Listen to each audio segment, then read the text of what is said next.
Mexico taking on Jamaica in Houston tomorrow. Here's a look at a possible 11 for Mexico. I believe this is from our colleague down at ESPN Mexico, Mauricio Imay. Herc, walk me through this a little bit here and where the question marks are for Jimmy Lozano. All right, so Memo Ochoa is not here. It was supposed to be Luis Malagon's show. You could just say there's a question mark. There's a question mark in the goalkeeper situation. The three goalkeepers, Yeah. Shaka, in this roster have a combined 9 appearances for Mexico. Where is El Conejo Pérez? Where's El Conejo Pérez? Arteaga on the left-hand side is pretty much going to be him. Johan Vazquez, Cesar Montes. That's a big question mark right there. Why? Probably that is the de facto center-back duo between these two in the last 3 years. They have 4 relegations. Not exactly breeding confidence for the Mexican national team. To be fair, I think they are the best center-back pairing, though.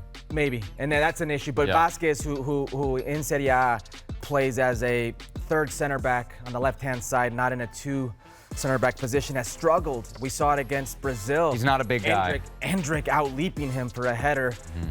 Reyes is more a stay-at-home guy, or Sanchez, who's more up and down, and that's another question mark. And that midfield for me is a question mark here. Because Quiñones, Santi Jimenez, Antuna, I think that'll be your trident up top. But when it comes to this midfield, it's Edson Alvarez, and really, while Luis Chavez had his goal in the World Cup, while he was a very serviceable player for you at the World Cup, he's not been that for Jimmy Lozano. I think he's got to be in there. Charlie, to me, is the question mark. The question mark isn't who's there. It's the lack of physicality, the lack of athleticism. You look at it, forget Jamaica for a second. Jamaica, Ecuador, Venezuela, some athletic players in that midfield that will run you ragged. When I look at a team like Jamaica, who, against Canada, advanced Damian Lowe from center back position into a 6th position, defensive midfielder, and he took over that game in Canada. I don't see anybody to match that physicality. They need somebody to help Edson Alvarez. I think Jimmy Lozano, for as green as he is, should have protected himself a little bit more in this midfield. It's going to be a long game if they can't handle the pace, the tempo, the physicality of the Jamaican national team. Ale, what do you think of this Mexico 11? Well, I have to be very careful when I speak about Mexico because they are playing my beloved Venezuela. So I don't want to downplay Mexico too much. There it is. Okay, interesting tactics here on Futbol Americas. I don't want to downplay Mexico all that much. I will tell you this. You see the starting 11, and whether that's from a Jamaican perspective, Ecuadorian perspective, or even, dare I say, a Venezuelan perspective, you're not going, I'm scared.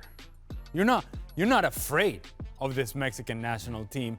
And part of the reason you're not afraid is because I think this is still a national team that is trying to find who they are. The identity of the Mexican national team, I think, right now is very much in question.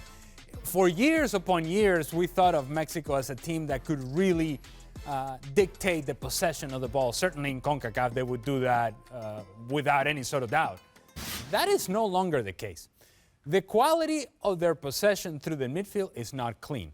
They lack speed, overall team speed, and certainly on the outside and the front line, but they just lack speed overall. When you look at every line, you don't look at a team that is actually a group that has a lot of change of pace and dynamic movement. There isn't a whole lot of explosion. Nothing is happening very quickly for Mexico, and certainly not in the attacking half. And defensively, what worries me, and Jimmy Lozano said it in the press conference, is we want to be careful with the open spaces, with the transition moments. Why do you have to be careful with that? Because you know you don't have the pace. You know that if you lose the ball in a bad area, you don't have the speed, overall team speed, to get back in defensive positions. And what does Jamaica do very well? If they are able to force turnover in bad areas and they're going on the attack, man, they can hurt you because they have speed. Yeah. And if you're Ecuador, you want to exploit that. And if you're Venezuela, you want to exploit that as well. If Mexico is not clean with their possession, which they haven't been for a long time now, and they turn the ball over in bad areas as they did against Uruguay, guess what's happening? They're going defensively. And defensively, they can't quite recover because they don't have the speed. They're in trouble. Just to go back to the 11 there's a couple things I might tinker. I wouldn't go with Charlie. I'd go with Chiquito Sanchez in there over Charlie. And I know you're a big Antuna guy. Alvarado's been really good this season for Chivas. He might be a guy I might try out there as well. Can we focus in on that for a second? The Mexican national team fans think that because you do well in Liga MX, it's going to translate to the international level, and that's a massive problem. We could talk about the speed, the physicality, there's a lack of quality on this team. And when it comes to the lack of quality, it's coupled with lack of experience. For as good as Santi Jimenez has been in the Eredivisie, for as many goals as he scored in back-to-back seasons, Europa League goals, Champions League goals, when it comes to the Mexican national, to the international level, he's not experienced. This is his first true run. So there's also the lack of experience with this team. You talk about that lack of experience, primarily now in goal. Julio Gonzalez, he's 33 years old, Shaka, but he's got 2 caps. How big a worry should that be for Mexico? Huge, especially as you go deep in this competition, where there's expectation, there's pressure, and not playing, let alone at this level, against the test that Venezuela and Ecuador will prove later on. I know we get to Jamaica in a minute. I think comes back to tell, because any kind of uncertainty, any kind of nervousness from your goalkeeper translates to your back four, a back four that is already under a lot of question. It's not ideal for Mexico by any stretch of any imagination. If I'm playing against Mexico and I'm setting up my team, let's say that I'm coaching Venezuela, and we're setting up for the game against Mexico, I'm going to go and press them. I'm going to get in their faces. And it's not something that you would have done in the past, in years past, in playing against Mexico, because the quality that you're talking about, Hercules, they were able to play through that pressure. Yeah. Now, I think they're nervous about that pressure. I think they're afraid of that pressure. And if you go and challenge Mexico and their possession, you're going to force turnovers. And if you do, you're going to create opportunities. I think people have to get over the idea of how powerful and mighty Mexico has been in this region, which they have been.